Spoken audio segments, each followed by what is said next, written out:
बिस्मिल्लाहिर्रहमानिर्रहीम। अस्सलामुअलैकुम नाज़रीन कराम, नई वीडियो में आपको खुश आमदीद कहते हैं। आज वो प्रेस कॉन्फ्रेंस जिसका काफ़ी दिनों से इंतज़ार किया जा रहा था, आखिरकार वो कर दी गई है।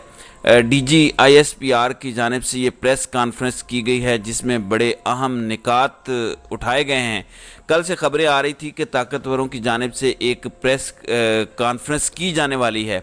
इससे पहले खबरें आई थी कि जो कोर कमांडर कॉन्फ्रेंस का एलामिया था, जो फॉर्मेशन कमांडर्स कॉन्फ्रेंस का एलामिया था, फिर नेशनल सिक्योरिटी कमेटी का जो एलामिया था, इन एलामियों के बाद अमलन ग्राउंड पर होता क्या नज़र आ रहा है और आइंदा चंद दिनों में क्या होगा। एक जानिब जो DGISPR की जानिब से ऐलान हुआ है वो बड़ा सख्त अल्फाज के साथ हुआ है, जबकि चीफ जस्टिस ऑफ पाकिस्तान ने भी कहा है कि तवक्को है सुप्रीम कोर्ट में समाअत मुकम्मल होने तक फ़ौजी अदालतें ट्रायल शुरू नहीं करेंगी। लेकिन DGISPR ने जिस तरह से गुफ्तगू की है, जो निकात उठाए हैं, जो बातें की हैं, वो इसके बरक्स नज़र आते हैं। मैं DGISPR की जो प्रेस कॉन्फ्रेंस है उसके हवाले से जो चंद निकात हैं वो आपके सामने रख देता हूँ ताकि आपको पता चले कि DGISPR की जानिब से कहा क्या गया है। नाज़रीन इकराम, पाक फ़ौज के तर्जुमान मेजर जनरल अहमद शरीफ का कहना है कि फ़ौजी अदालतों में 102 शरपसंदों का ट्रायल किया जा रहा है और ये जारी रहेगा। उनका कहना था कि पाक फ़ौज की फ़ैसला साजी में मुकम्मल हम आहंगी और शफाफियत है। सानिया 9 मई को न भुलाया जाएगा और न मुलविस अनासिर को मुआफ़ किया जा सकता है। तमाम मुलविस किरदारों को आईने पाकिस्तान और कानून के तहत सज़ा दी जाएगी। उन्होंने कहा कि इस अमल को अंजाम तक पहुँचाने में रुकावट डालने वालों के ख़िलाफ़ सख्ती से निपटा जाएगा। फ़ौज ने अपनी रिवायात के मुताबिक खुद एहतसाबी मरहले को मुकम्मल कर लिया है। DGISPR का कहना था कि फ़ौजी अदालतों में 102 शरपसंदों का ट्रायल किया जा रहा है और ये जारी रहेगा। फ़ौज में खुद एहतसाबी का अमल बग़ैर किसी तफरीक के किया जाता है। उनका कहना था कि मिलिट्री कोर्ट से मुतालिक सुप्रीम कोर्ट में केस चल रहा है। इस वक्त मुल्क भर में 17 स्टैंडिंग कोर्ट्स काम कर रही हैं। मिलिट्री कोर्ट्स 9 मई के बाद वजूद में नहीं आई, पहले से मौजूद और फ़आल थीं। सबूत और कानून के मुताबिक सिविल कोर्ट्स ने इन केसेस को मिलिट्री कोर्ट्स मुंतकिल किया है। तर्जमान पाक फ़ौज का कहना था कि सबूत देखने के बाद कानून के मुताबिक सिविल कोर्ट्स ने ये मुकदमात मिलिट्री कोर्ट्स भेजे हैं। इन तमाम मुल्ज़िमान को मुकम्मल कानूनी हुकूक हासिल हैं। इन मुल्ज़िमान को तमाम हुकूक हासिल हैं और इन्हें अपील का भी हक हासिल है। उन्होंने वाज़ेह किया कि आर्मी एक्ट कानून और आइन का कई दहाइयों से हिस्सा है। तो ये एक जानिब DGISPR की जानिब से वाज़ेह तौर पर बता दिया गया है कि जनाब हम मिलिट्री कोर्ट्स के अंदर जो मुल्ज़िमान को लेकर गए हैं उनको एक तो अपील का हक हासिल है, मुकम्मल हुकूक उनको हासिल है और सबूत और कानून के मुताबिक हमने 102 लोगों को जो है वो मिलिट्री कोर्ट्स में मुंतकिल किया है। फिर इनका कहना था कि तहकीकात से ये साबित हुआ है कि 9 मई की मनसूबाबंदी चंद माह से जारी थी। 9 मई का सानिया इंतहाई अफसोसनाक और काबिल मुज़म्मत है। जो काम दुश्मन 75 साल से न कर सका वो मुट्ठी भर लोगों के सहूलतकारों ने कर दिखाया। DGISPR का कहना था कि तहकीकात से साबित हुआ है कि 9 मई की मनसूबाबंदी चंद माह से जारी थी। शरंगेज बयानिए से लोगों की जहन साजी की गई। अब तक की तहकीकात में बहुत से शवाहिद मिल चुके हैं और मुसलसल मिल रहे हैं।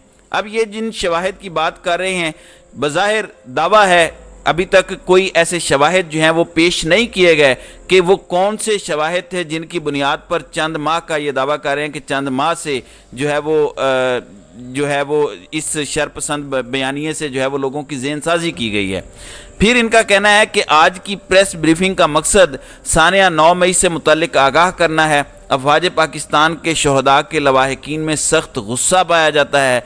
एक तरफ पाक फ़ौज कुर्बानियाँ दे रही है, दूसरी तरफ बदकिस्मती से मज़मूम मकासद के लिए घनौना प्रोपोगेंडा किया गया। तो ये इस वक्त DGISPR की जानिब से बयानिया नज़र आया है। DGISPR की जानिब से गुस्सा जो है वो दिखाई दे रहा था और वो शदीद गुस्से में लग रहे थे। यूँ लग रहा था कि जैसे वो किसी भी सूरत में कॉम्प्रोमाइज़ करने पर तैयार नहीं होंगे। अब दूसरी जानिब چیف جسٹس عمر عطا بندیال نے فوجی عدالتوں میں سویلین کے ٹرائل کے خلاف درخواستوں پر سماعت میں ریمارکس دیتے ہوئے کہا ہے کہ توقع ہے کہ سپریم کورٹ میں سماعت مکمل ہونے تک فوجی عدالتیں ٹرائل شروع نہیں کریں گی۔ اب ایک جانب چیف جسٹس آف پاکستان یہ کہہ رہے ہیں، جبکہ دوسری جانب وہ کہہ رہے ہیں کہ ٹرائل شروع کر دیا گیا ہے۔ سپریم کورٹ میں فوجی عدالتوں میں سویلین کے ٹرائل کے خلاف درخواستوں پر سماعت دوبارہ شروع ہوئی۔ چیف جسٹس عمر عطا بندیال کی سربراہی میں 6 رکنی لارجر بینچ نے سماعت کی۔ درخواست گزار جنید رزاق کے وکیل سلمان اکرم راجہ نے دلائل دیے کہ یہ تفریق کیسے ہوئی۔ ایک الزام پر کچھ لوگ عام کورٹس میں جبکہ کچھ ملٹری کورٹس میں ٹرائل کے لیے جائیں، جس پر جسٹس یحییٰ آفریدی نے استفسار کیا وہ کہیں کچھ کا ملٹری کورٹس میں ٹرائل باقی گھر جائیں گے تو آپ کو پھر مسئلہ نہیں ہے۔ تو اس پر وکیل سلمان اکرم راجہ کا کہنا تھا کہ اگر ایسی عدالت لے جایا جائے جہاں بنیادی حقوق دستیاب ہوں تو اعتراض نہیں ہے، جس کے بعد درخواست گزار جنید رزاق کے وکیل سلمان اکرم راجہ کے دلائل مکمل ہو گئے۔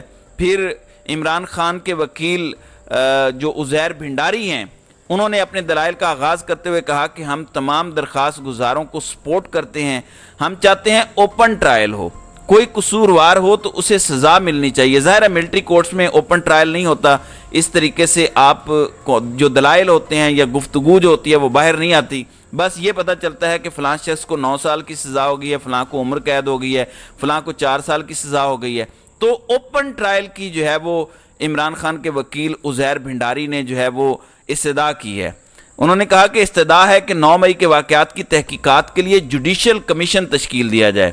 اس پر چیف جسٹس نے وکیل عزیر بھنڈاری کو ہدایت کی کہ آپ صرف قانون کی بات کریں، سیاسی مقاصد کے اہداف اور خواہشات کے حصول کی بات نہ کریں۔ دوران سماعت وکیل سلمان اکرم راجہ نے کہا کہ افسران جوڈیشل اختیار کا استعمال کریں گے تو فیئر ٹرائل کا حق ملنے کا امکان نہیں ہے۔ ہمارا قانون سویلین کا فوجی عدالتوں میں ٹرائل کا حق نہیں دیتا۔ فوجی عدالتوں میں سویلینز کا ٹرائل تفریقی ہے۔ درخواست گزار کا بیٹا مقدمے میں ملزم ہے، نہیں معلوم ملزم پر الزامات کیا ہیں۔ تو جیسا کہ میں نے کہا کہ D G I S P R نے دعویٰ کیا کہ چند ماہ سے جو ہے وہ لوگوں کی جو ہے وہ قانون ذہن سازی کی جا رہی تھی اور اس کے ہمارے پاس بڑے ثبوت موجود ہیں، لیکن وہ ثبوت ابھی تک منظر عام پر لائے نہیں گئے۔ اسی لیے D G I S P R کی جانب سے یہ صرف محض ایک دعویٰ ہی کہلا سکتا ہے۔ پھر جسٹس یحییٰ آفریدی نے وکیل سے استفسار کیا کہ 50 میں سے 18 افراد کا ٹرائل کیا جائے تو کیا کوئی اعتراض ہوگا، جس پر سلمان اکرم راجہ نے کہا کہ ایسی عدالت بھیجا جائے جہاں بنیادی حقوق دستیاب ہوں تو اعتراض نہیں ہوگا۔ افراد کی تعداد کی بجائے ملزمان کے نام معلوم ہونے چاہیے، بہت سے افراد کے بارے میں معلوم نہیں ہے۔ فوجی عدالتوں میں عدالتی معاونین ہونے چاہیے۔ چیف جسٹس آف پاکستان نے ریمارکس دیے کہ مجھے توقع ہے کہ مقدمہ سپریم کورٹ میں زیر سماعت ہے اور زیر سماعت مقدمے تک فوجی عدالتوں میں ٹرائل شروع نہیں ہوگا۔ اس کے برعکس D G I S P R کی جانب سے یہ کہا گیا ہے کہ 102 افراد کا ملٹری کورٹس میں ٹرائل کیا جا رہا ہے۔ اب چیف جسٹس نے اٹارنی جنرل سے مکالمے میں کہا جا رہا ہے کہ ملزمان کو اہل خانہ سے بھی ملنے نہیں دیا جا رہا۔ اٹارنی جنرل صاحب ہمیں کچھ یقین دہانیاں چاہیے، ملٹری ٹرائلز کا کیا بنا، کیا کوئی پیش رفت ہوئی ہے؟ تو اٹارنی جنرل نے عدالت کو بتایا کہ ابھی تحقیقات چل رہی ہیں، ممکن ہے تحقیقات کے دوران 102 میں سے کئی افراد کو چھوڑ دیا جائے، جس پر جسٹس مظاہر علی اکبر نقوی نے استفسار کیا اٹارنی جنرل صاحب پک اینڈ چوز کے پیچھے کیا وجوہات ہیں، جس پر اٹارنی جنرل کا کہنا تھا کہ جن افراد نے ممنوعہ مقامات پر حملہ نہیں کیا ان کو چھوڑ دیا جائے گا۔ تو جسٹس عائشہ ملک نے اٹارنی جنرل سے استفسار کیا آپ یہ بیان موکل کی ہدایت پر دے رہے ہیں یا آپ کا ذاتی بیان ہے؟ تو اٹارنی جنرل نے بتایا کہ میں کوئی بھی بات عدالت میں ہدایات کے بغیر نہیں کرتا، جس پر جسٹس عائشہ ملک نے مزید کہا کہ آپ بغیر اعداد و شمار کے بات کر رہے ہیں۔ چیف جسٹس نے کا کہنا تھا کہ امید ہے دوران سماعت کسی سویلین کا ملٹری ٹرائل نہیں کیا جائے گا، جو افراد گرفتار کیے گئے ہیں ان کی مکمل تفصیلات بھی فراہم کریں۔ اب اس کے بعد سپریم کورٹ نے فوجی عدالت میں سویلین کے ٹرائل کے خلاف درخواستوں پر سماعت جو ہے وہ کل صبح 9 بجے تک ملتوی کر دی ہے۔ تو ایک جانب DGISPR की जानिब से जो प्रेस कॉन्फ्रेंस की गई है उसके निकात मैंने आपके सामने रखे हैं। दूसरी जानिब चीफ जस्टिस ऑफ पाकिस्तान ने जो बयान दिया है और जो इस्तदा की है, जो रिक्वेस्ट की है, वो भी मैंने आपके सामने रखी है। तो यूं लग रहा है कि एक मुकाबलाबाजी दो जो बड़े इदारे हैं उनके दरमियान हो रही है।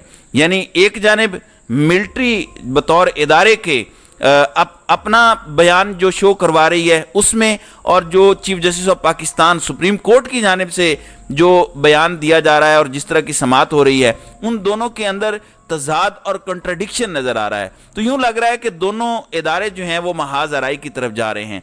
तो अल्लाह करे कि हमारे बड़ों को थोड़ी हिदायत आए और वो अक्ल व शऊर के मुताबिक पाकिस्तान के हक़ में फ़ैसले करें। तो नाज़रीन कराम, आपकी इस वीडियो के हवाले से क्या राय है? आप अपनी राय का इजहार कमेंट सेक्शन में ज़रूर कीजिएगा।